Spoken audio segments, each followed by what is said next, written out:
Olá, tudo bem? A gente já está super perto de fazer um mês da 6ª temporada do Falando Nisso, que voltou a ser diário de segunda a sexta às 10h30 da noite. Excepcionalmente, algumas vezes, quando tem transmissão especial pela Rede Meio Norte, a gente faz às 11h30 da noite. Então, você, internauta, telespectador, é o nosso convidado para acompanhar conteúdos de todas as áreas. Eu voltei a falar sobre todas as coisas para todas as pessoas. E o meu convidado daqui de hoje, estou muito animada com ele, é o Jimmy Magalhães. O Jimmy é pesquisador de inteligência artificial.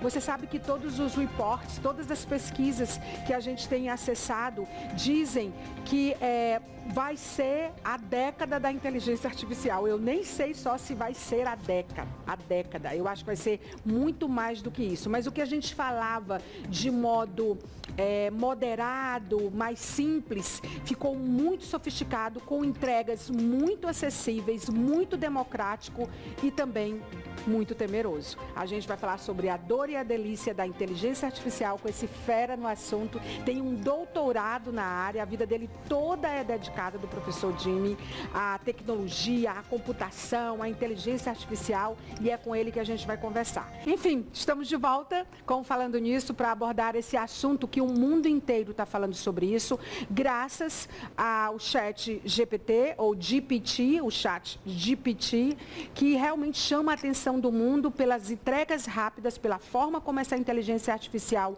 atua, mas principalmente pelo medo que tem dado às pessoas, às instituições, às escolas, às faculdades. A gente está aqui para dizer qual é a dor e a delícia disso, mas a gente vai começar de um modo básico, definindo de fato o que é inteligência artificial, ouvindo, né, da voz, a partir da voz desse especialista que está aqui com a gente hoje, que é o professor Jimmy Magalhães. O professor Jimmy, ele é pesquisador na área de inteligência artificial. Ele tem, na verdade, um doutorado pela Universidade Federal do Paraná nessa área de inteligência artificial. Antes, o mestrado dele foi em matemática aplicada e segurança da informação, e a graduação dele foi aqui na Universidade Federal do Piauí em ciência da computação. Ou seja, eu estou falando com uma inteligência artificial na área de inteligência artificial. A gente tenta. Como que você se interessou por essa área? Foi natural, tipo, você super curtia as analíticas, né? Essas jornadas todas, esses itinerários formativos, você amava física e matemática, ou foi isso que te descobriu? Não, na verdade, na escola eu sempre fui muito afim da matemática e da física, assim, desde o ensino fundamental ao médio, sempre gostei muito da área da física e matemática. E me interessava por programação. Aos 13 anos eu comecei a programar. Minha mãe trabalhava numa empresa e eu comecei a usar o computador. Com 13 anos? Com 13 anos, comecei a fazer minha primeira... Não faz muito tempo, porque você é novão, né? Faz um pouquinho de tempo, mas agradeço o elogio. E comecei a aprender alguma coisa no computador dela. E isso me encantou, porque eu percebia que aquilo ali eu conseguiria automatizar e fazer algumas coisas mais rápido do que a minha capacidade física ou motora poderia me dar. Então, a computação me despertou para um mundo que eu poderia... eu falo que a computação é uma pintura em tela em branco, que nós, da computação, da área de informação, na área de dados, estamos olhando para uma tela em branco e pintando o código, tirando da nossa imaginação funções e automações e melhorando a vida dos seres humanos, assim, em geral.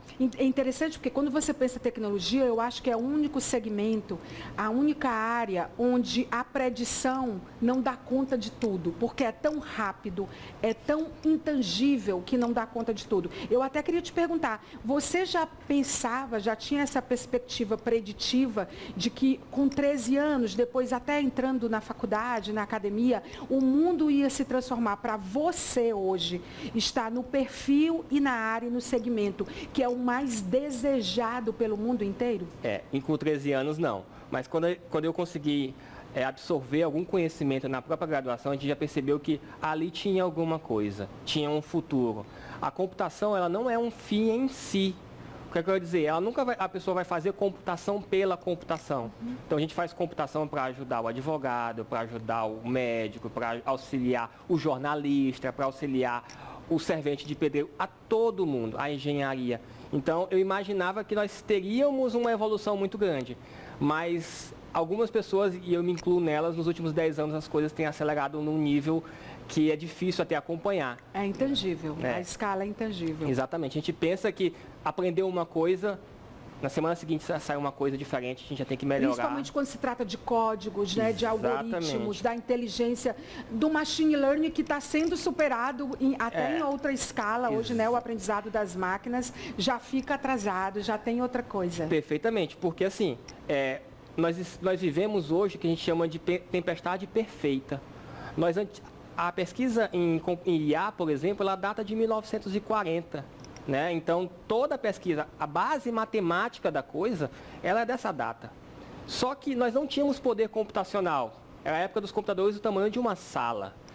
Em 2000, a partir de 2000, nós começamos a ter uma quantidade de poder computacional muito bom. E agora nós temos dados. E aí nós juntamos os 3 pilares para essa evolução estar cada vez mais presente na vida do ser humano. Normal, digamos assim, no comum. Mas a pesquisa já vem de bem antes, assim, mas o conjunto dessas 3 coisas está superando até as próprias expectativas dos próprios pesquisadores. Então, muitas áreas estão abismadas do que, por exemplo, a ChatGPT está fazendo. Todas as pesquisas, como eu mencionei no começo do programa, mostram que a inteligência artificial, que a gente já sabia, mas não nessa escala, seria um caminho sem volta, um braço importante da área da tecnologia, vai ser o grande desafio, ou vai receber todas as atenções em todas as estratégias, sejam elas corporativas, sejam elas educacionais, sejam elas no campo da saúde, enfim. E aí a gente sabe muito pouco sobre inteligência artificial, para entender exatamente como se constrói, de onde nasceu, em que página nós estamos e principalmente para onde estamos indo. Eu gostaria de saber de você, que tem um doutorado nessa área. Ótimo. Como eu falei, a pesquisa matemática data de 1940 e ela ganhou grande força nos últimos 20 anos, nos últimos 25 anos.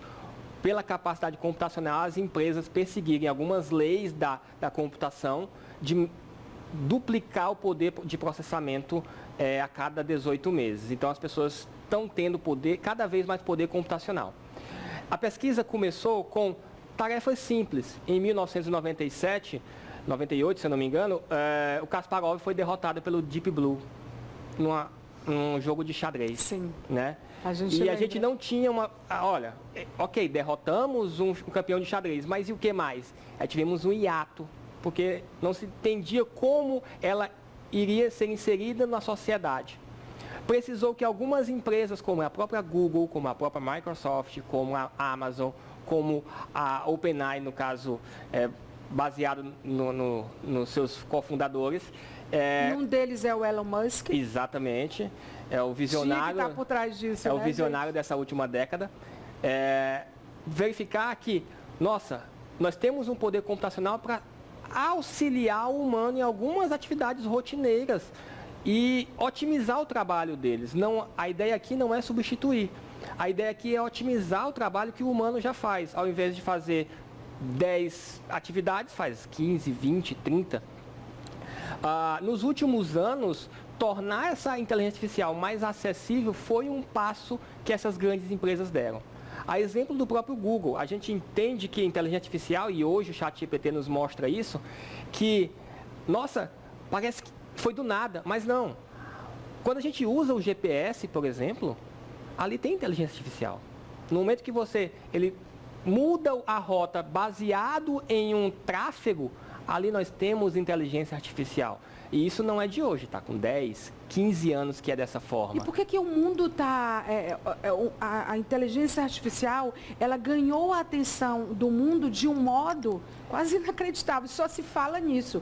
Tem gente batizando os filhos de inteligência artificial. Nossa. Menina, IA vem comer, IA. IA vem comer, engraçado. Sai do sol, que o sol está quente.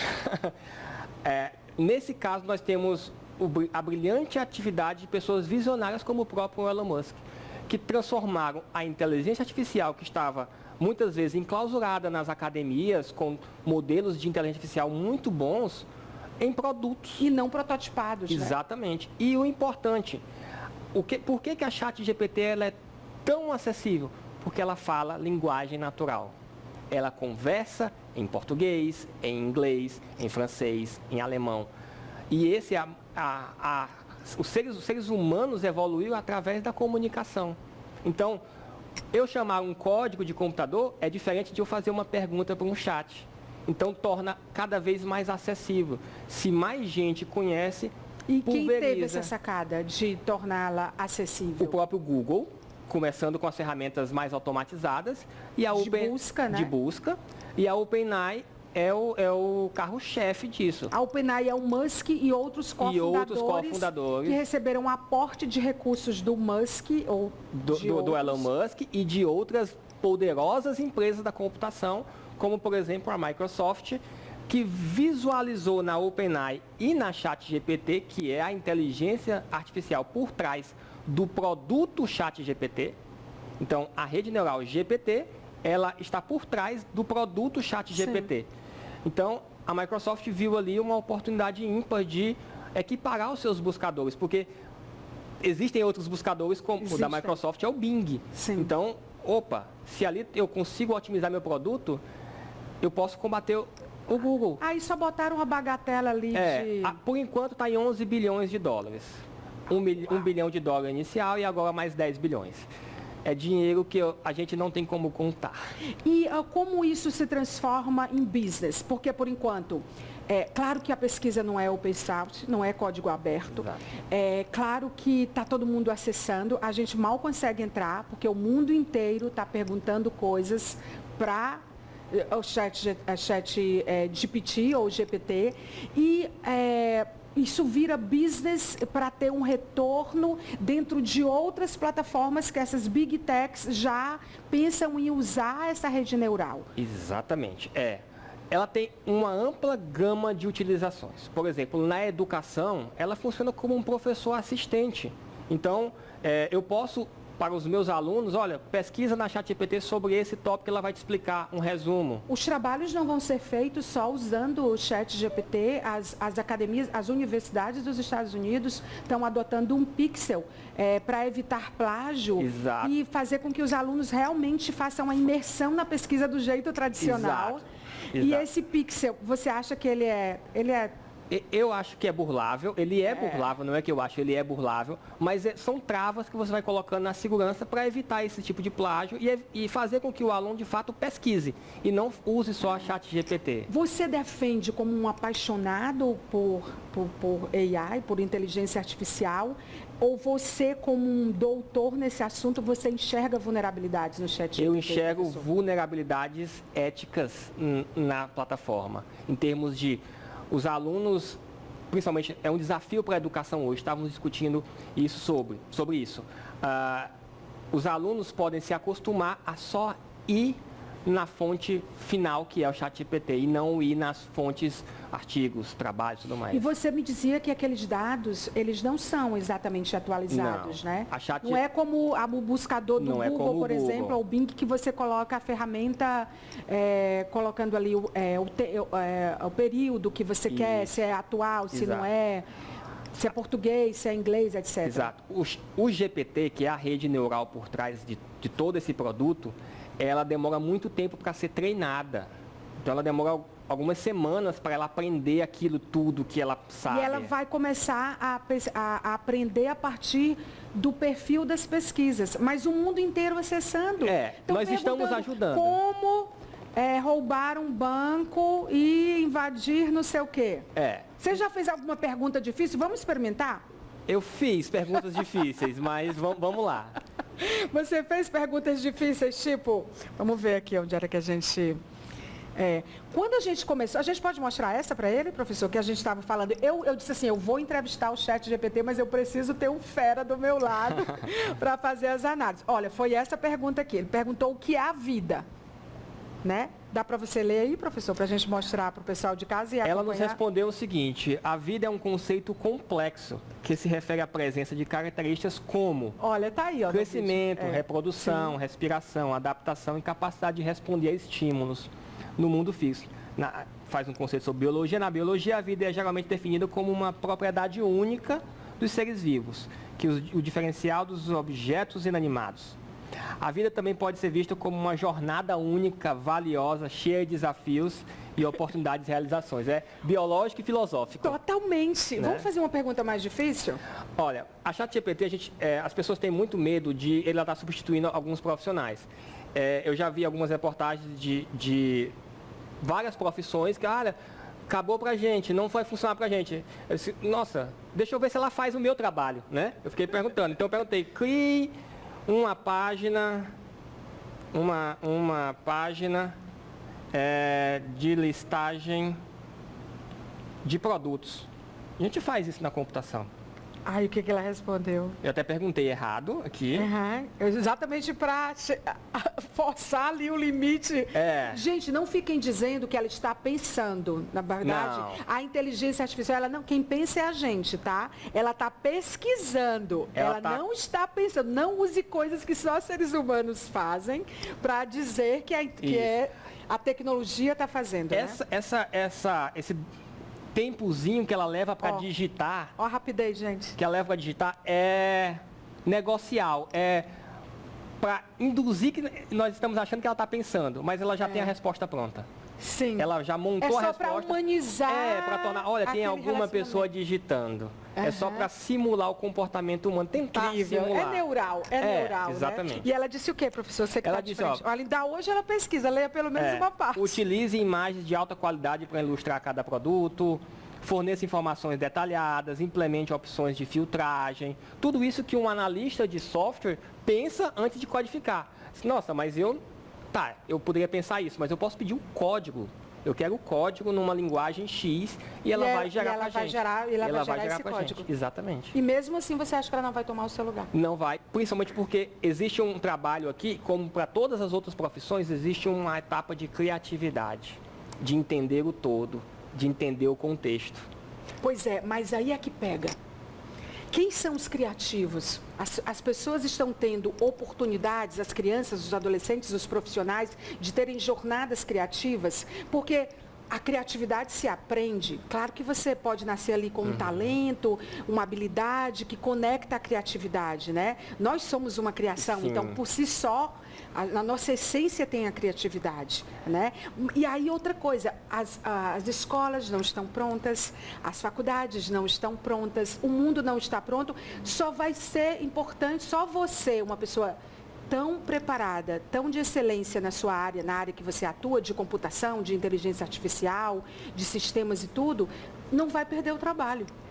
É um desafio para a educação como um todo. Ela seleciona. A tecnologia vai selecionando, não, professor? Eu estou perguntando. Certo. A IA, provocando. A IA, ela passou desde 40 até hoje, sendo evoluída para chegar nesse ponto.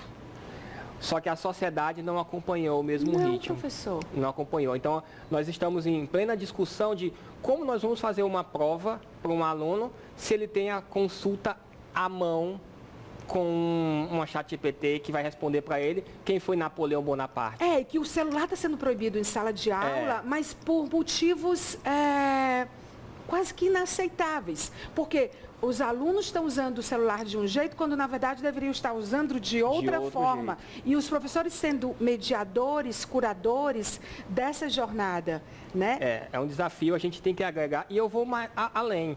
Não é só o celular. Algumas escolas proíbem o celular, mas os alunos estão com o smartwatch no pulso, que tem navegador que consulta. Então, é inevitável. Resta pensamento computacional estruturado, porque a tecnologia traz isso. O que eu acho incrível da tecnologia é essa inovação de estar organizando todo um pensamento e um raciocínio de uma geração, como a geração alfa, dos nascidos de 2010 para cá, de que é uma forma de pensar que é diferente do jeito, do seu jeito, Exatamente. Do meu jeito, do seu pai, da sua mãe, da sua avó. E também vai depender muito de como a gente vai se educar, né? E tudo. Vamos fazer a última pergunta? Vamos lá. Pergunte qual gênero que ele prefere. Ela prefere homens ou mulheres? Vamos aqui. Vamos ver, deixa eu tirar aqui. Aqui, professor. Vamos ver se ela vai perguntar. Que não está conectado. Vamos ver se a gente conseguiu conectar. Vou perguntar como um jovem perguntaria. Jovem perguntando, exatamente. Vou tentar ser. Porque vai ter todo tipo de pergunta, professor. Como eu faço uma bomba? Como tem na internet. né? Mas ter... aí ela vai dar detalhes. Mas aí o analista que desenvolveu o chat, o produto, já está criando filtros para esse tipo de pergunta. Mas ele já devia ter criado com filtros. Mas é porque a gente tem um... Olha, tá sem, e depois ficar, como que se fala? E depois soltar isso, entendeu? Porque não dava para ser já colocado assim, você entende? Por que o mundo está com medo disso? Porque atingiu a todo mundo. Chegou na criancinha de 7 anos em casa, que agora ele, até há pouco tempo, pesquisava na Alexa como somava, e agora está pensando como constrói um carrinho de rolimã na ChatGPT. E o crime é organizado, professor. Também, é. Isso eu estou aí pensando é lado bom. Pois é, eu quero que você fale do lado ruim também. Qual é o lado... Não fique só defendendo a inteligência artificial, não. Tá dando certo? Tá. Você pretende carregando. Homens ou mulheres? Você prefere homens ou mulheres? Ele está carregando. Tá. Bom, o lado ruim da inteligência artificial. Nós temos alguns problemas em termos da base de dados que ela foi treinada. Porque ela não inventa coisas. Ela acaba construindo através de padrões. Mas se essa base de dados tem critérios de discriminação, vieses políticos, vieses sociais, ela vai... Racistas, criminosos. Exatamente. Os dados... Rede bancária, deep web. Ela vai produzir um resultado também nesse sentido. Então, isso é um dos problemas a serem discutidos pela comunidade. Como eu invado uma conta e quebro tudo nas criptomoedas. Nós temos esse problema, a gente espera... através dos artigos que estão sendo publicados pela GPT, que vai ser lançada uma nova versão agora em dezembro, A4, que vai tornar isso aqui uma criança. Eu quero só saber se ela respondeu. Nós estamos sem rede. Estamos sem rede, será? Eu vou atualizando aqui. Sim, Tá. pode falar, professor, Então, assim, pode continuar falando. A GPT ela foi treinada com 175 bilhões de informações, digamos Isso assim. é pouco. A nova vai para 40 trilhões. Eu tô rindo, né, gente? Isso é pouco, é claro que eu tô rindo disso. Ela vai para 40 trilhões de dados a serem treinados. Então, o que ela está fazendo hoje, ela vai ser potencializada em 2024 de uma forma nunca antes vista. E, principalmente, com o produto ChatGPT, nós ganhamos a pessoa lá no final. Vou lhe dar um exemplo. O Google, quando a gente vai... Acho que deu agora, será? Não, está carregando ainda aqui. O Google, quando a gente responde aqueles CAPTCHAs, o semáforo, marque as árvores, nós estamos ajudando o Google a treinar uma rede neural para eles entenderem o que é aquela imagem. Quando nós acessamos essa pergunta, esse chat GPT, e fazemos uma pergunta e dizemos, ok, gostei da resposta, nós estamos ajudando a chat GPT a aprender cada vez mais. E a tomar o nosso lugar cada vez mais. Eu acredito que não. Eu não estou querendo ser assim, tipo... eu sei que o maniqueísmo existe, nasceu com a humanidade. Eu sei que tem o bem e o mal.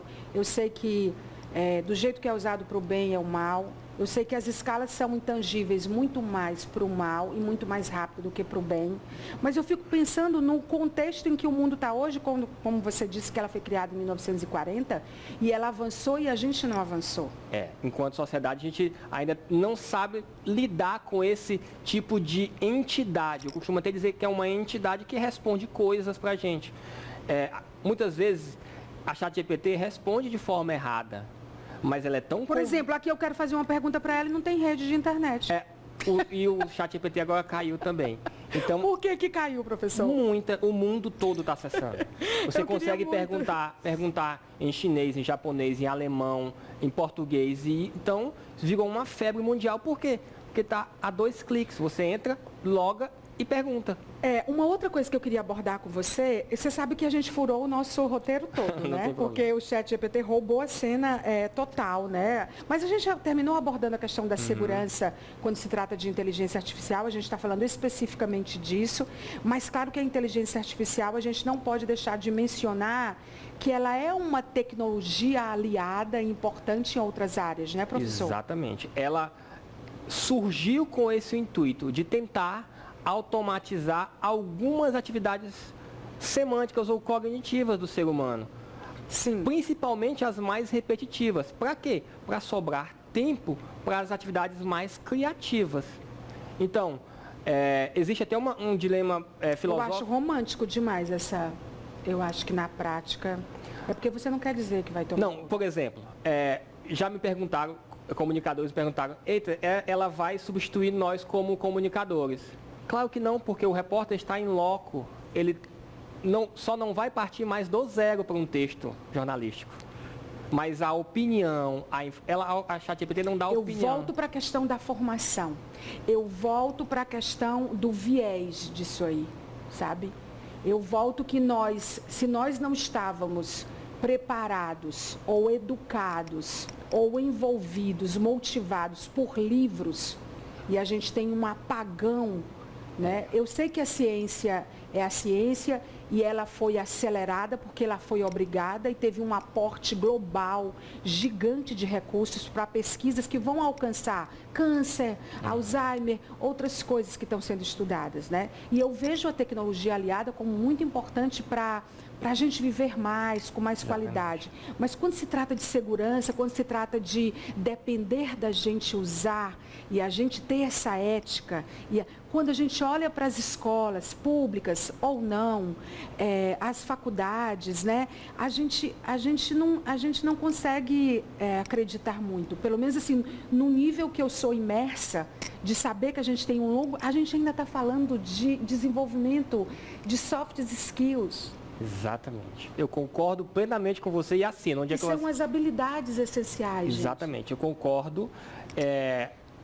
Por isso que eu acho que o maior desafio hoje não é aplicar a IA, mas entender que ela existe e que ela é uma aliada nossa. A nossa sociedade não está preparada, talvez. Alguns nichos da sociedade até estejam. A maioria. A médica, por exemplo, a sociedade médica já tem um aparato muito bom de forma tecnológica. A análise clínica através de IA, de ressonâncias magnéticas, de detecção de câncer, ela está avançadíssima. E dessa forma, isso é muito importante para agilizar o tratamento. O trato com a pessoa, o trato com uma pessoa, o médico vai ter, não vai ser uma IA. A emoção não vai ter. Então a IA vai ajudar, olha, diagnosticar previamente um câncer. Através de um conjunto de imagens, conjunto de Por isso que eu fiz variáveis. questão de mencionar, porque eu também não tenho papel, e nem quero ter o papel de ser terrorista em relação a isso, focar no ruim. Mas é preciso fazer o contraponto, e principalmente quando se refere à educação. Exato. Entendi. Então, assim, você sabe que a educação está tudo ali, né? É o desenvolvimento das coisas, das cidades, dos lugares, da ciência. Então, assim, como a gente não tem um gap, principalmente de países da América do Sul, da América Latina, do Brasil, da África, enfim, os que estão em guerra, a gente não tem um gap, a gente nem tem um fosso, a gente tem um mar que nos separa. Exatamente. De quem está pesquisando isso. Na educação especial no Brasil, nós estamos sempre correndo atrás. O Brasil, infelizmente, nós temos uma fuga de cérebros aqui no Brasil. Então, você mesmo, não sei o que você está fazendo aqui, professor. Por que você está aqui? Eu gosto do Piauí. Não, mas diga o que você disse para mim. Eu tenho medo de voar. Minha esposa não gosta muito, mas Ele ama inteligência artificial e tem medo de voar. Voar no sentido figurado da coisa, não no sentido literal. Tipo, se arriscar, sair, ir a outros lugares. E eu acho que, no meu caso, na minha concepção, as pessoas que conseguem sair de um certo nível escolar têm um papel social no contexto que estavam. Sim, claro. Então, o Piauí é um estado que não é um estado dos mais desenvolvidos da nação. E imagine que se todo mundo que pensa, estuda um pouquinho mais e resolve sair do Piauí. Eu estou super feliz como jornalista que eu não vou ter que fazer essa entrevista pelo Zoom com você. Porque eu procuro os especialistas e eu tenho um especialista aqui nessa área. Só para encerrar, porque por mim eu ficava falando desse assunto a semana inteira. Né? Não era nem só um programa e a gente tem outra convidada. A gente vai falar sobre isso no programa, mas você me deu uma informação nova, fresca em relação a isso. Nós corremos um risco, de novo, as pesquisas mostram, de uma catástrofe cibernética em 2 anos. E você me deu uma informação que eu não tinha. Nossa linha é o poder computacional. E algumas empresas, das maiores empresas do planeta, estão prometendo computadores quânticos a preços acessíveis. Né? E isso torna a computação cada vez mais rápida. Mais uma vez, para o bem e para o mal. Né? Mas para o bem vai tornar serviços de telecomunicação, serviços de laboratório, serviços de educação cada vez mais rápidos. Cada vez mais quântico. É verdade que a IBM está construindo um mega computador? A IBM ela já tem um mega computador, mas ela quer disponibilizar um pedaço dele, digamos assim, uma fatia desse poder computacional através de computadores acessíveis para qualquer pessoa. Na bagatela de... A reportagem que eu li, $10 mil. O que, a níveis computacionais... Um computador de 60 mil reais. Não é... Existem computadores gamers que são bem mais caros do que isso, Sim, né? muito mais. Mas assim, isso... Mas acontece que o que você consegue fazer, porque eu ia dizer, tem carros também, tem outras coisas, com um computador quântico, por esse valor... É muito mais coisa, é muito mais rápido. Então nós... O business é outro. Tanto é que e é muito mais perigoso. Exato. Tanto é que na profissão de computação, e todos os ramos da computação, se estima que nos próximos meses, um boom em necessidade de profissionais de segurança da informação. Porque a gente vai precisar critérios de inteligência artificial, computadores cada vez mais rápidos, computadores quânticos podendo ser acessados. E essa catástrofe, ela vai ser causada porque o quântico, ele faz coisas muito mais rápidas e vão tornar obsoletas o que é feito com um minuto, vai ser feito em segundos. Exatamente. Alguns métodos de segurança dos navegadores vão ser burlados rapidamente. Muito mais rápido. Eles podem ser burlados em tempo grande. Todos os sistemas de segurança, dificilmente você vai ter um 100% seguro. Mas a questão é tempo. Os computadores quânticos processam as coisas cada vez mais rápido. Então E o profissional de segurança de informação vai ser talvez o mais requisitado nos próximos anos, com certeza. Tipo você, né? Porque você também trabalha com segurança da informação. O meu mestrado é na área de matemática aplicada à segurança. Ou seja, inteligência artificial e segurança da informação. Eu vou dizer, você continua aqui, eu gosto que você está aqui. Mas assim, eu fico pensando, tipo, o que você ganharia fora daqui, inclusive para continuar pesquisando. Porque você é um pesquisador, Nato. É o que eu gosto de fazer. Né? Então, assim, você tanto trabalha como pesquisa. E em código aberto muita coisa, porque você entrega muito, né? Professor, muito obrigada. Eu que agradeço. Essa vai ser a entrevista mais importante, ou uma das, do nosso mês de Falando Nisso nessa 6ª temporada.